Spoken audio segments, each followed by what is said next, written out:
आज पवित्र रक्षाबंधन उत्सव एवं गम्हा पूर्णिमा पर्व मध्य यही शुभअवसर रे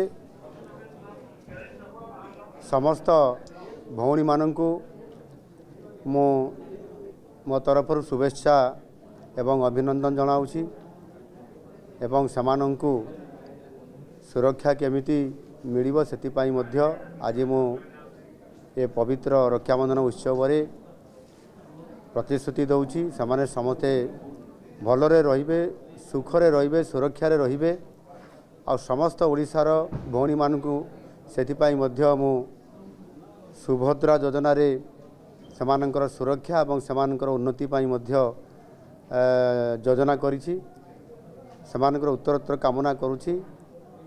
ओडिशा रे जो परिवर्तन होइछि ये परिवर्तन रे समस्त भौणी माने सुरक्षा रहिबा सहित मोर ओडिशावासी समस्ते सुखरे रहंतु एवं सुरक्षा रे रहंतु भले रहंतु ये शुभेच्छा कामना करूछि। महाप्रभु जगन्नाथक निकट प्रार्थना करूछि ओडिशार सर्वमंगल हो एवं समस्ते भलरे सुखरे रहंतु एवं विशेष करिकि समस्त मोर सुभद्रा भौणी माने भलरे रहंतु।